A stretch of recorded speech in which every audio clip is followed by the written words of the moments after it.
wasiir ku-xigeenkii hore wasaaradda ganacsiga Bashiir Cabdi Xariir haatan ka mid ah mas'uuliyiinta xisbiga mucaaradka wadani oo maanta warfadiyeenka kula hadlayay xarunta dhexe ee xisbiga wadani ku leeyahay magaalada Burco ayaa waxa uu markii ugu horeysay isbarbardhig ku sameeyay buugagta siyaasadeed ee xisbiyada kulmiye iyo wadani waxana uu Bashiir Cabdi Xariir dhaliilay qodobo kamid ah buug siyaasadeedka xisbiga muxaafadka ee kulmiye waxana hadaladiisii kamid ahaa sidatan horta barnaamijka maanta ee kulmiye 2003 lama sameeyay sidii ay ka hadlayeen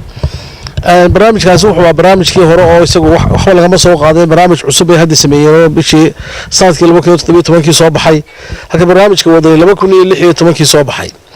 barnaamijka xisbiga wadani arrimaha gudaha iyo arrimaha dibadda markuu ka hadlayay meel buu ku soo wada qaatay waxay ognahay caalamka maanta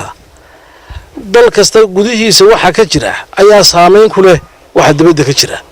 haddii dalka gudihiisa dhaqaale ahaan uu xoog yahay hadduu siyaasad ahaan degayo maalgashiga caalamiga ah oo dhan uu dalku helayo hadduu military ahaan xoog yahay hadduu dalku yahay dal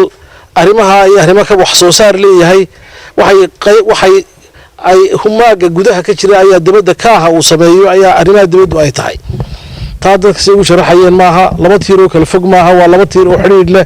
oo wixii gudaha kaaga qabsama ayaa dibadda ay ka muuqanayo ay ku xiran tahay karaamada aad ku xiran tahay markaan barnaamijka kulmiye eegno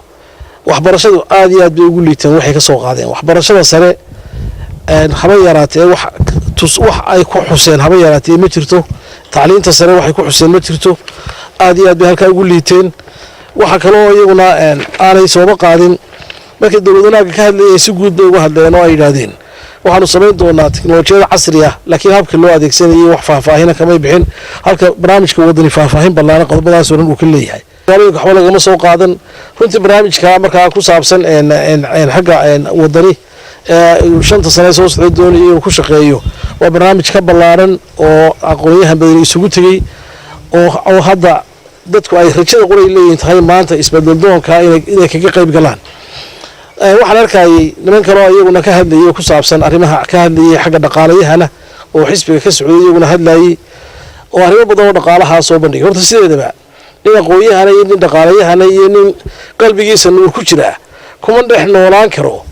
meel corruption iyo musuqmaasuq ka socda musuqmaasuq waxa weeyaan aafada koowaad ee dhaqaalaha ummadda baabiisa annagu xisbi ahaan waxaanu kaga duwanay xisbiga kulmiye waxaanu aaminsanahay xukuumaddu wixii u qabsoomay markii ay bilowgii niyad wanaagga la kacday ee mashaariicii wadooyinka waaweyn ka mid ahaa ee la bilaabay shaqaale xilligaa mushaharka loo kordhiyey waxaanu aaminsanahay wixii ka xumaaday waxaanu aaminsanahay wixii aanay wax ka qabanin ee marka horeba aan qorshaha ugu jirin xisbiga kulmiye intaa midna ma kala saaro kama hadlo 2003 doorashadii xisbigii kulmiye runtii waxaa raggii xisbiga ka qayb galay xilligaa oo laga yaabo magaalada Burco kale maanta aynu joognaa aynay